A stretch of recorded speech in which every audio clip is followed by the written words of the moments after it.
That was the FBI Director of the United States standing before the Senate, raising a black placard like a trophy and practically daring every senator in the room to confront him. He appeared confident, he appeared untouchable, and he looked completely prepared to bury every critic beneath a flood of statistics, it.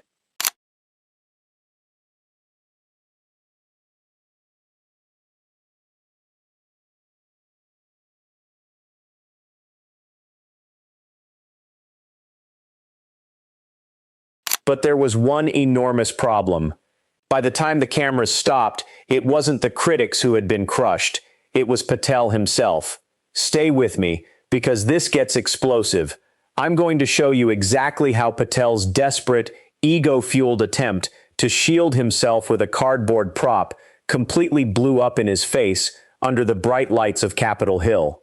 What he believed was a bold display of power became one of the most public and humiliating displays of self-destruction an FBI director has delivered in years.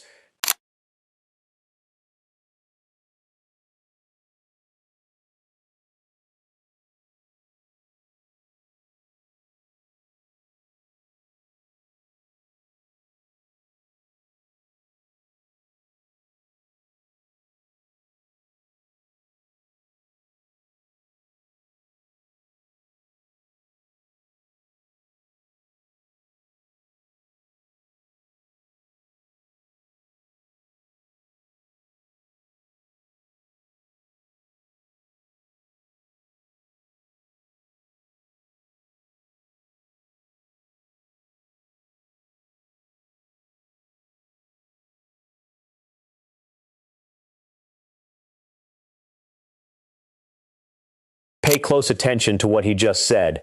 8 of the world's 10 most wanted fugitives. 14 months in office, supposedly twice the number produced by an entire previous administration. He presented those figures with the confidence of someone convinced that the numbers alone would shut down his critics and make every controversy disappear. He expected praise. He expected senators to sit quietly and absorb the performance. But instead, the instant those words came out, the foundation underneath him started to fracture. Because those 8 captures aren't the victory he made them sound like. They're the most carefully constructed figures in his entire presentation. 4 of those names were placed on the most wanted list only weeks after they were arrested. 2 were added within just 24 hours. And 1 name appeared on the list only to disappear 73 minutes later. That's not a relentless hunt for the world's most dangerous fugitives. That's creating victory badges for operations that had already been completed. It's transforming one of the most recognizable lists in American law enforcement into a personal scorecard for a Senate hearing. Stay with me. The truth behind those 8 names is far more calculated, far more disturbing, and much more humiliating than anything he wanted Congress or the public to see.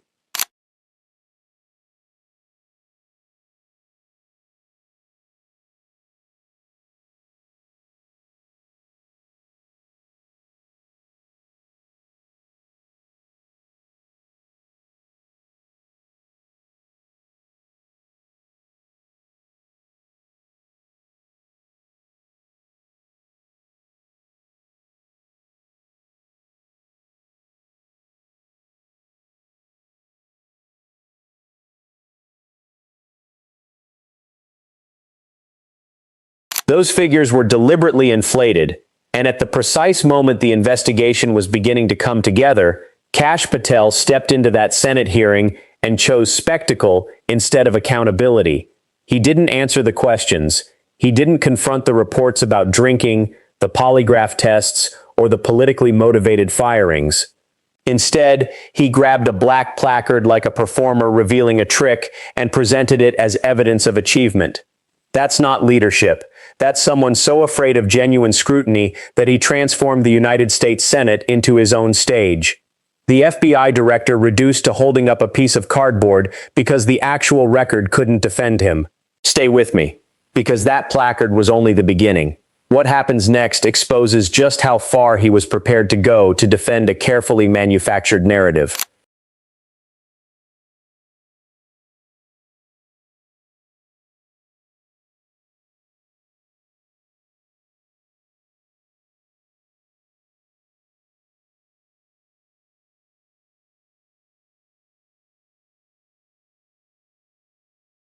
Morale has never been higher.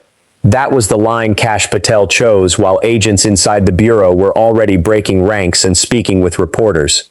One current official even went on the record. In an environment like this, going on the record is hardly evidence of strong morale. It is the voice of professionals who still believe the FBI should stand for something and who are refusing to remain silent. While their director traveled around the country insisting that everyone was energized and satisfied, the people actually doing the work were watching him manipulate statistics and quietly reaching the conclusion that telling the truth mattered more than protecting their own careers. He stood before the Senate and presented an image of unity, confidence, and renewed purpose. Inside the Bureau, the reality was moving in the opposite direction.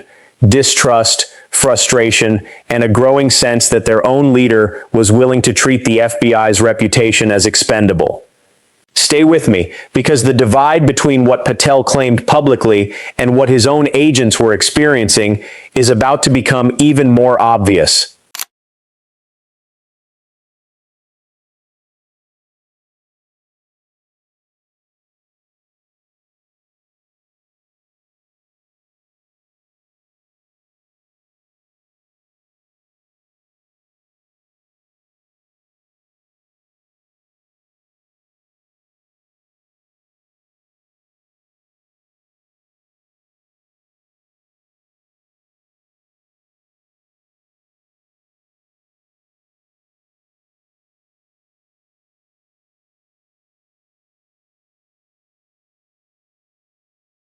There it is, the mechanism behind those miraculous numbers. Under the previous rules, an arrest counted as an FBI arrest only when the Bureau actually led the investigation. Kash Patel quietly changed that standard. Now, if an FBI agent is merely present alongside ICE, riding along during an operation, or providing even minimal assistance, the arrest can be credited to the FBI. Thousands of agents were sent into those immigration operations. ICE conducted the arrests. ICE detained the individuals. Patel claimed the credit and transformed those operations into a figure of 45,000 violent offenders. There were no new FBI investigations, no additional criminals removed from the streets through actual Bureau-led work. Just a change in the way the numbers were recorded, allowing him to inflate the totals and display them before Congress. And the decline in homicides he repeatedly boasts about? That achievement belongs to local police departments. He simply claimed their success as his own. This isn't leadership. It's statistical appropriation at the highest level of American law enforcement. Stay with me, because the full extent of this deception has yet to be revealed.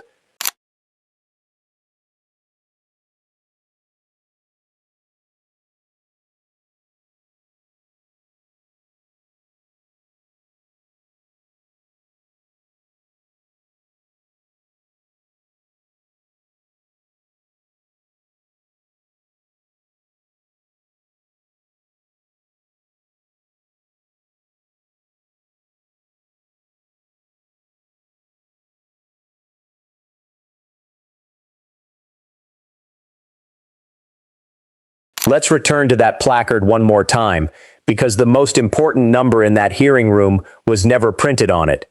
Pay attention to what was left unsaid. Senators questioned Kash Patel about public corruption investigations. They asked about terrorism cases. They asked about international drug trafficking. They asked about child sex trafficking.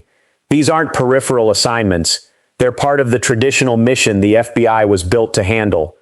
Yet, on every one of those subjects, Patel had nothing to offer. No comparable statistics, no verifiable figures, no placard for those accomplishments. Just silence, presented with the confidence of an answer. And that silence should concern you even more than the inflated arrest totals. An exaggerated number is a distortion of what happened. Silence like this can conceal what isn't happening at all. And that's much harder to detect, and far more dangerous to overlook. Here's what people inside the Bureau are now describing, and it goes beyond one Senate hearing. They're describing a change in priorities, a Bureau being quietly pulled away from the slow, complicated, often unglamorous work of developing serious cases, while being pushed toward operations that generate quick, visible, camera-friendly numbers, sophisticated criminal organizations. national security threats that can take years to investigate, the kind of work that may never produce a headline this week, but could make the country safer 5 years from now. According to people still serving under Patel, that work has been pushed lower on the priority list. In some cases, career agents who spent decades building those investigations have reportedly been sidelined. Think about what that means for a moment. This isn't some abstract argument over policy. Somewhere in America, there could be a public corruption investigation moving more slowly than it should. Somewhere, a narcotics trafficking network may not be dismantled as quickly as it could be. Somewhere, a child trafficking case may not be receiving the resources it requires because those resources were redirected toward operations that produce better photographs. That's the real price. And it's a price that will never appear on a placard because there is no percentage you can display for the case that never received the attention it needed. That's why the placard moment matters beyond the number itself. It reveals what this director appears to prioritize. When the questions in that Senate room became serious, truly serious, about terrorism, corruption, and trafficking, Patel didn't reach for an explanation. He reached for a prop. The fact that he had a prop prepared, but not an answer, tells you which one received more preparation. Now, to be fair to the people actually doing this work, and this distinction matters, this story isn't about attacking the FBI. It's about holding its leadership accountable. The agents and analysts inside that building are still showing up. Tonight, while you're watching this, FBI employees are protecting witnesses, tracing financial transactions through shell companies, and quietly dismantling networks operating almost entirely in the shadows. None of that work is likely to appear on a Senate placard, and it doesn't need to. That's not why they do it. They don't need a director waving statistics in front of them to know whether they've done their jobs properly. What they need is a director who understands that the Bureau's credibility is bigger than his personal image, not something that should be protected with cardboard props and selective arithmetic. And that's the real choice at the heart of this entire story. Kash Patel had two paths available to him. He could have walked into that hearing and said, "Here's what we've accomplished. Here's where we're still falling short, and here's why." That would have been the harder conversation. It would also have been the honest approach. Instead, he chose performance over transparency. He chose to project complete success rather than do the slower, more difficult work of giving an honest account. And when the room challenged him, he didn't reconsider. He leaned even harder on the placard. That decision is exactly what reinforced the worst concerns of the people who later went to reporters. So where does this leave us? This is no longer simply a dispute over one hearing or one disputed spreadsheet. It's now a question of institutional integrity. Is the country's most powerful law enforcement agency being operated for the public good or for the protection of one man's reputation? The Senate has a record now. The Justice Department has a record now. And because reporters were willing to investigate and officials were willing to risk their careers by speaking publicly, the American people have a record as well. The difference between what Patel told senators during that hearing and what people inside his own bureau are now describing isn't some minor statistical discrepancy. It's a rupture in the basic trust that every law enforcement institution needs in order to function. Here's the problem with a leader who treats truth as something optional. The consequences don't remain limited to that leader. They spread to every agent who still believes the badge represents something greater than one person's career. They spread to public confidence in an institution the country genuinely needs to trust. The officials who spoke out this week, some openly using their names while knowing exactly what the professional consequences could be, didn't do it because they wanted attention. They did it because they believed the public deserved more than a carefully staged performance. That isn't the kind of courage created by a press release. It comes from people who still care about the mission.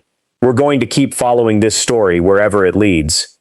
We're going to keep comparing the claims with the evidence, not forcing the evidence to fit the claims. And we're going to keep giving a voice to the people inside that building who still believe the FBI should answer to the truth, not to the image of any single leader. The record is public now. The questions aren't disappearing. If you believe the FBI should still stand for something greater than political theater, hit subscribe, share this video, and stay with us, because this story is far from over.